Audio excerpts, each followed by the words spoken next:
Hi, this is Zara Khan और आप देख रहे हैं हर्ष की बात।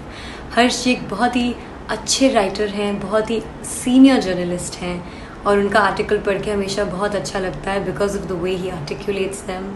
सो don't forget to share, like and subscribe to his channel and hit the bell icon.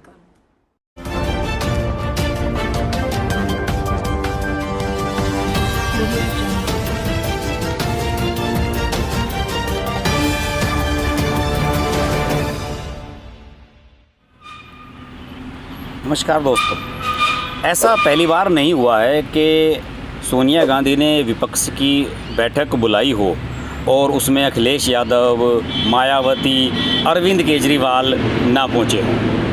पहले भी कई बार बैठकें हुई हैं, लेकिन किसी न किसी बहाने से ये तीनों नेता इन बैठकों में नहीं आते। इसकी क्या वजह है? विपक्ष में तो ये सब शामिल हैं और सभी का एक ही शत्रु है बीजेपी। उसके बावजूद भी ये लोग क्यों सोनिया गांधी के द्वारा बुलाई जाने वाली विपक्ष की जो बैठकें होती हैं उनको हमेशा नज़रअंदाज कर देते हैं। कई बार इनका कहना होता है कि हमें बुलाया ही नहीं गया, और कई बार इन्हें जब बुलाया जाता है तो ये अनिच्छा से कह देते हैं कि भाई हमारे पास समय नहीं है। और अभी जो ये ताज़ा बैठक हुई है और इस बार जो बैठक बुलाई सोनिया गांधी ने अभी कोविड के मामले को लेकर वीडियो कॉन्फ्रेंसिंग के जरिए हुई, लेकिन इसमें जो है मायावती, अखिलेश यादव और अरविंद केजरीवाल ने भाग नहीं लिया।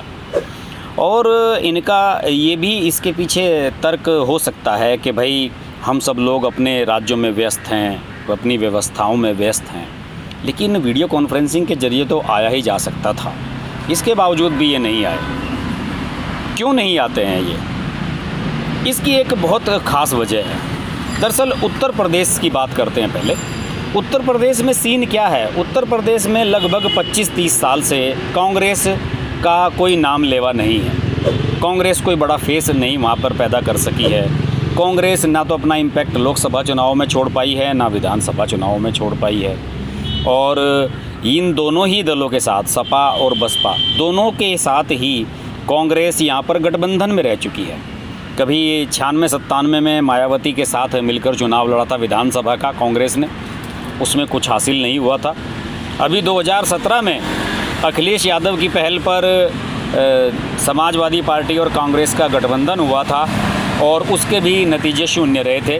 बीजेपी भारी बहुमत के साथ सत्ता में आ गई। यूपी के लड़के वाला डायलॉग चला था, आपने सुना होगा, जिसमें राहुल गांधी ने और अखिलेश यादव ने साथ साथ कैंपेन किया था। यूपी के लड़के बने थे। अब राहुल गांधी भी यूपी के लड़के नहीं हैं। राहुल गांधी अब केरल के लड़के बन चुके हैं। वो यहाँ से अमेठी से अपना बोरिया बिस्तर समेट चुके हैं। तो दोस्तों, ख़ास बात ये है इस पूरे सिनेरियो में कि कांग्रेस को उत्तर प्रदेश में कोई बड़ी पार्टी मानता ही नहीं है। आपको याद होगा जब कांग्रेस का पतन हुआ उसके बाद यहाँ पर अगर सबसे ज़्यादा गेन किसी पार्टी ने किया है तो वो समाजवादी पार्टी ने किया है या फिर बहुजन समाज पार्टी ने किया है। बीजेपी भी लगभग 2 दशक तक यहाँ सत्ता से बाहर रही और बड़ी मुश्किल से लौटी। एक बार राम लहर के समय आई थी और उसके बाद से बीजेपी की स्थिति यहाँ पर ख़राब ही रही। और बीजेपी ने भी एक बार यहाँ मायावती के साथ मिलकर 6-6 महीने वाली सरकार बनाई थी। वो अलग बात है कि वो मामला चल नहीं पाया था। बहरहाल अब बात करें वर्तमान स्थिति की, तो वर्तमान हालात में अखिलेश यादव जो है वो हमेशा ये कहते रहे हैं कि जब उत्तर प्रदेश में गठबंधन किया था राहुल गांधी ने उनके साथ, तो उसके बाद उन्होंने जब नतीजे देखे कि नतीजे बेकार रहे, ना कांग्रेस को कोई फ़ायदा हुआ ना समाजवादी पार्टी को कोई फ़ायदा हुआ, तो उसके बाद राहुल गांधी ने कन्नी काटनी शुरू कर दी। इसके बाद गुजरात के चुनाव आए, राजस्थान के चुनाव आए, मध्य प्रदेश के चुनाव आए, लेकिन अखिलेश यादव को तवज्जो नहीं दी राहुल गांधी ने। और राहुल गांधी ने ये भी समझना उचित नहीं समझा कि भाई क्या आप इन स्टेट्स में भी हमारे साथ गठबंधन में रहना चाहेंगे। ये बात खुद अखिलेश यादव ने एक इंटरव्यू में कही थी। यही वजह है कि अब कांग्रेस के साथ कोई नहीं आना चाहता है। कम से कम यूपी में कोई भी पार्टी कांग्रेस को अपना लीडर मानने के लिए तैयार नहीं है। और कांग्रेस, अगर यही स्थिति रही तो हो सकता है कि कांग्रेस को अगले विधानसभा चुनावों में, जो कि 2022 में होंगे उत्तर प्रदेश में, उनमें अकेले ही मैदान में जाना पड़ेगा। दूसरी ओर मायावती की अगर बात करें, मायावती भी कांग्रेस से नाराज़ रहती है और मायावती को सबसे इनसिक्योरिटी तो रहती है अपने वोट चले जाने की। अखिलेश यादव के साथ गठबंधन करके उन्होंने तोड़ दिया, उन्हें लगा कहीं मेरे दलित वोट ना खिसक जाएं। इससे पहले कांग्रेस के साथ भी मायावती का एक्सपीरियंस कुछ ऐसा ही रहा है। मायावती को ये लगता है कि जो दलित वोटर है वो पहले साथ हुआ करता था कांग्रेस के। कभी आप इंदिरा गांधी के समय की बात करें तो दलित वोटर हमेशा से कांग्रेस के साथ हुआ करता था और अब दलित वोटर पूरी तरीके से मायावती को ही अपनी नेता मानने लगा है और मायावती ने दलित वोटरों के दम पे यहाँ कई बार सत्ता में दखल की है।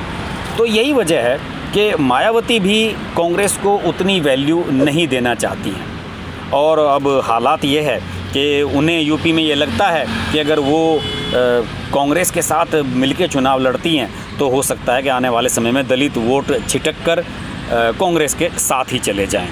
और यही वजह है कि देखिए अभी मध्य प्रदेश में 24 विधानसभा सीटों के उपचुनाव होने हैं।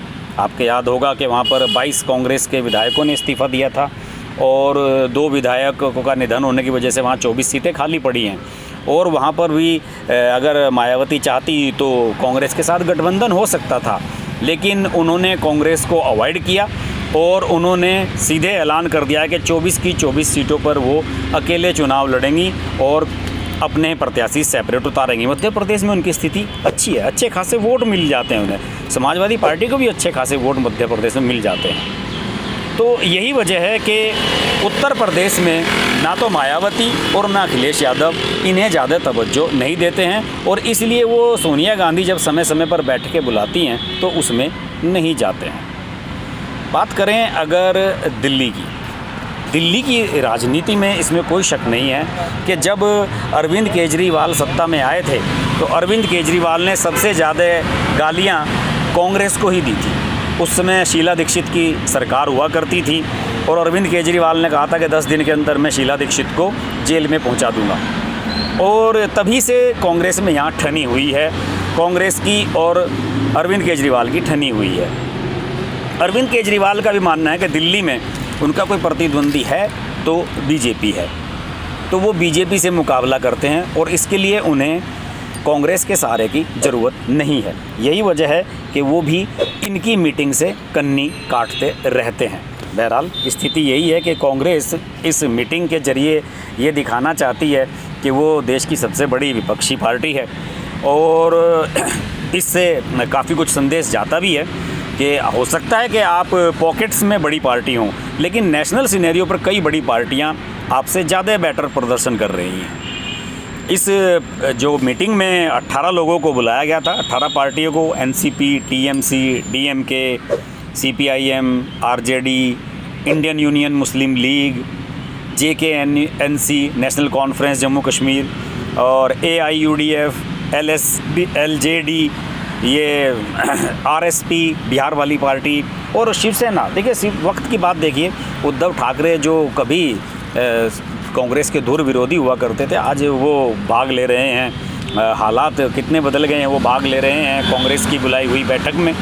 तो स्थितियां काफ़ी बदल रही हैं और स्थितियां कहीं भी बदल रही हों लेकिन उत्तर प्रदेश और दिल्ली में तो बिल्कुल नहीं बदल रही हैं। यहाँ कांग्रेस तीसरे चौथे नंबर की पार्टी है, इसीलिए यहाँ पर अरविंद केजरीवाल, मायावती, अखिलेश यादव इन्हें उतना भाव नहीं देते हैं। और आगे देखने वाली बात यही होगी कि जो उत्तर प्रदेश के 2022 के चुनाव हैं उसमें क्या सिनेरियो बनता है।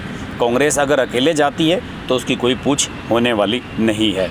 अब उसके पास कोई चारा नहीं है कि वो बसपा या सपा के साथ गठबंधन करे, लेकिन जो बैकग्राउंड रही है, जो चीज़ें पुराने समय में हुई हैं, उसके अनुभव को देखते हुए लगता नहीं कि अखिलेश और मायावती फिर से साथ आएंगे कांग्रेस के। देखते रहिए हर्ष की बात लाइव। नमस्कार। अगर आपको हमारी वीडियो पसंद आई तो हमारा चैनल हर्ष की बात लाइव सब्सक्राइब करें और नोटिफिकेशंस के लिए बेल आइकन प्रेस करें।